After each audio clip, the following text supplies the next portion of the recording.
Oke, selamat datang di perkuliahan farmakokinetik ya tentang ikatan obat protein dan distribusi. Pada bagian kedua ini, kita sudah sampai di sini tentang pola distribusi obat yang dimana pada yang pola distribusi yang keempat, dimana di sini sebagian besar obat-obatan akan menghasilkan suatu distribusi tidak seragam pada tubuh, tetapi dimana dia sebagian besar itu bisa melintasi membran dan juga kelarutannya ya, apakah itu lipid ataupun air. Nah, konsentrasi yang paling tinggi itu biasanya ada di organ ginjal, juga liver ya, dan juga saluran usus halus ya. Oke ya. Di sini kita lihat ya bagaimana volume distribusi ya, bermacam-macam pola distribusi ya, ada 4 pola ya. Ini pola pertama, kedua, ketiga, dan keempat. Nah, ini beberapa contoh volume distribusi dari obat-obatan ya, seperti chloroquine ya, itu kurang lebih 94 sampai 250 ya, dimana yang paling besar ini adalah nortriptilin dan juga digoxin. Dia memiliki volume distribusi yang cukup besar ya di dalam tubuh. Artinya di sini kita lihat volume plasma itu rata-rata 3 sampai 4 liter untuk dewasa. Oleh karena itu, nilai V ya pada range 3 sampai 5 liter ini bisa dianggap sebagai pola pertama.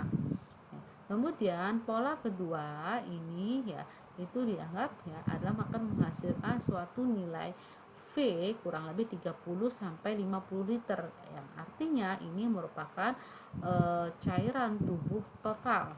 Nah, sedangkan obat-obat yang menghasilkan pola 3 ini ya biasanya akan menghasilkan suatu nilai V yang sangat besar, seperti chloroquine, di mana chloroquine itu nilai V-nya adalah 17.000 liter. Sedangkan pola yang keempat ini biasanya nilai V-nya berada dalam nilai rentang yang cukup luas. Nah, ini kita lihat ya beberapa volume yang diukur dengan berbagai macam tes ya, seperti misalnya senyawa ekstraselular ini kurang lebih 13-16 dengan tes inulin, ataupun plasma interstisial ya, dan juga intraselular dan total air di dalam tubuh ya. Nah, ini ada beberapa faktor yang mempengaruhi dari distribusi obat. Itu ada lagi distribusi, luas distribusi, juga permeasan membran, dan juga perfusi darah dan lainnya. Nah, yang pertama adalah faktor yang mempengaruhi laju distribusi adalah permeabilitas membran ya, dimana ini sangat berhubungan dengan endotelium ya, dimana derajat yang yang lebih kecil daripada sel epitel ya.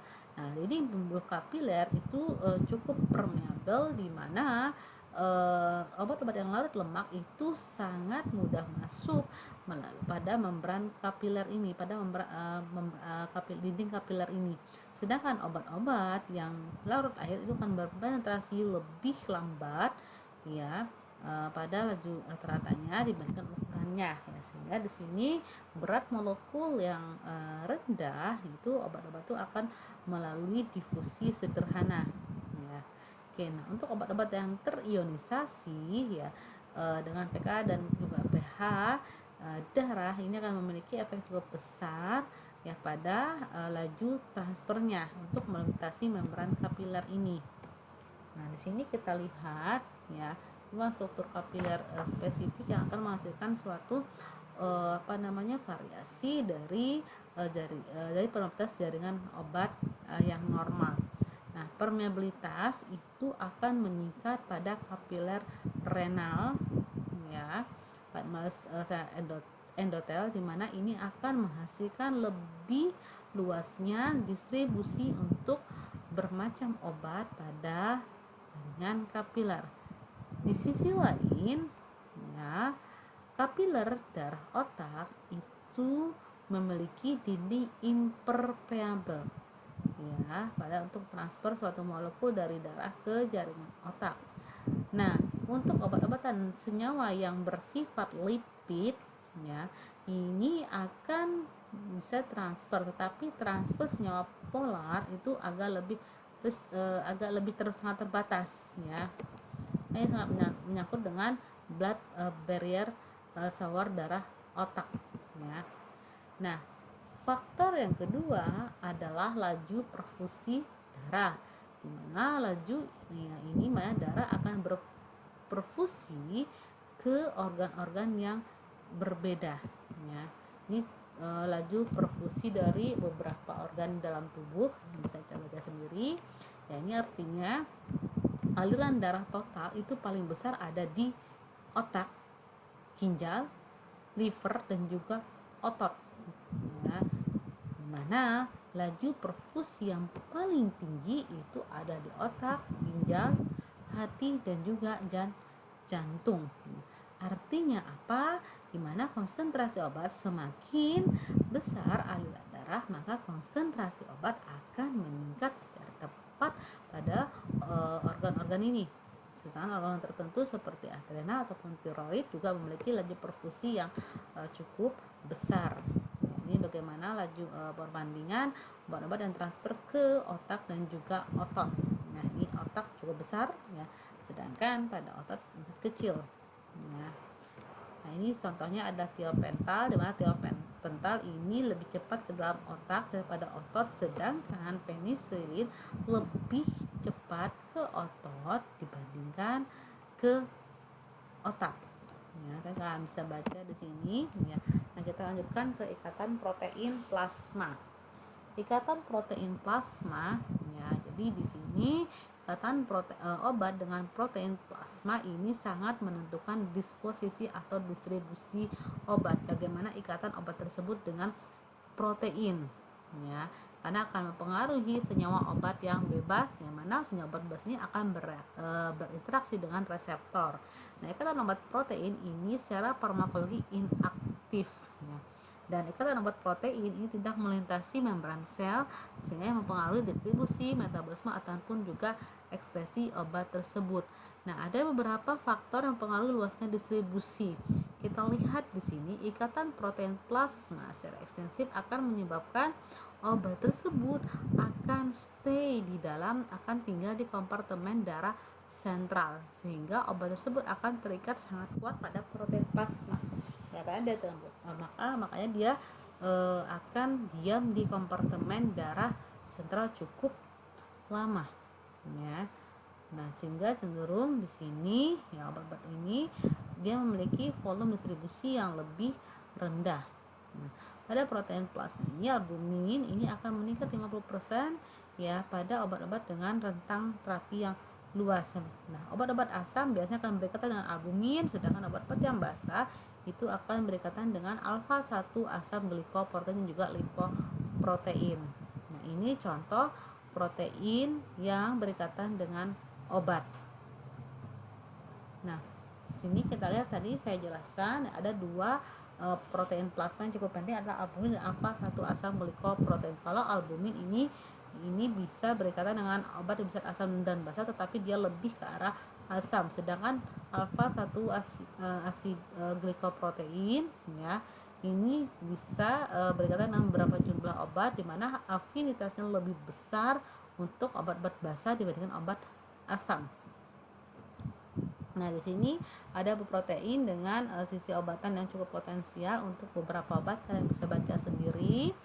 Dan ini bagaimana kekuatan yang melibatkan pada ikatan protein, ya, dimana ada berinteraksi dari proses statik, dan juga bagaimana bentuk ikatan yang di sini adalah ikatan, bisa ikatan van der Waals ataupun ikatan hidrogen.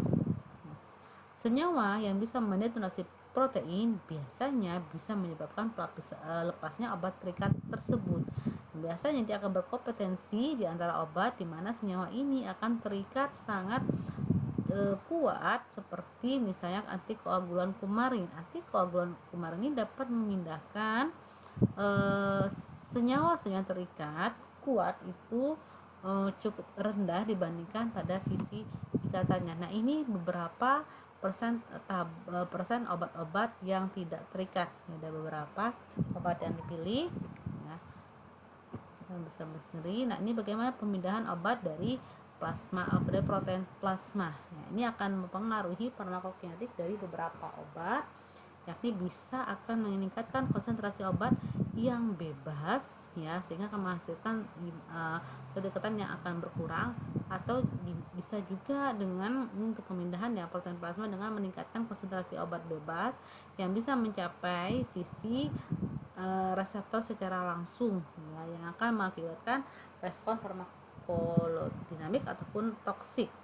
Bisa juga meningkatkan konsentrasi obat bebas yang menyebabkan suatu peningkatan transien ya pada VD, dan menurunkan sebagian dari konsentrasi obat-obat yang terikat dalam dan bisa meningkatkan konsentrasi obat di dalam plasma ya. Atau bisa juga dengan menghasilkan suatu distribusi bisa dengan menghasilkan satu distribusi obat ya yang cukup banyak ke jaringan ya pada organ eliminasi, khususnya pada ginjal dan juga liver, yang akan menghasilkan suatu peningkatan transien pada eliminasi obat. Oke, nah ini tabel faktor yang dapat menurunkan konsentrasi protein plasma ya. Mekanismenya sintesis protein seperti penyakit liver, dia akan menurunkan sintesis protein, atau bisa meningkatkan katabolisme protein akibat trauma, atau bisa melakukan dengan distribusi albumin ke dalam cair ruangan ekstravaskular seperti luka terbakar, dan pasien gagal ginjal ini akan meningkatkan eliminasi obat tersebut dengan cukup besar.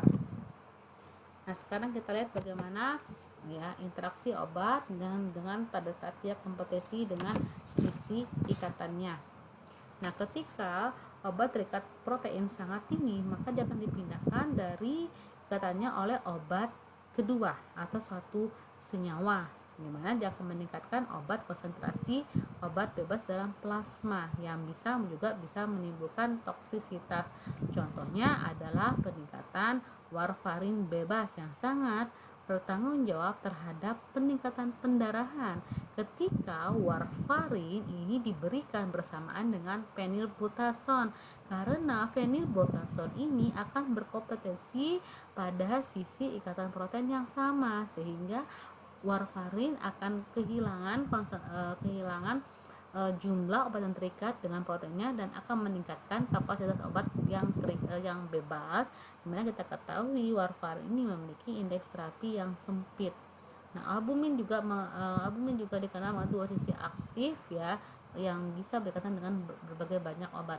Yang sisi ikatan pertama ya bisa berbagi dengan fenilbutason, sulfonamida, fenitoin, dan juga asam valproat. Sedangkan sisi ikatan kedua ini bisa berbagi pada penisilin sintetik, semisintetik, kemudian probenecid, kemudian juga asam lemak ya, dan juga benzodiazepin. Nah, pemindahan ini terjadi ketika obat kedua itu berkompetensi dengan sisi yang sama dari protein pada obat yang pertama. Dan bisa juga karena ikatan protein ini bisa juga allosterik ya, sehingga akan memodifikasi konformasi protein, di mana dia akan bisa berkompetensi antara obat yang satu dengan obat yang dua. Ada lagi efek pemindahan.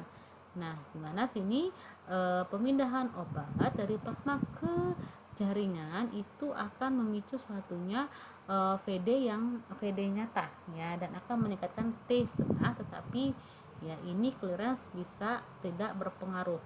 Jika diberikan banyak dosis, maka ini ya berarti akan konsentrasi steady state-nya bisa tidak berubah, tetapi ya konsentrasi steady state obat bebas ini akan meningkat akibat pemindahan ini, sehingga efek terapeutik akan semakin meningkat. Nah, kita lihat di sini rumusnya, kalian sudah paham, clearance sama dengan 0,693 VD per T setengah.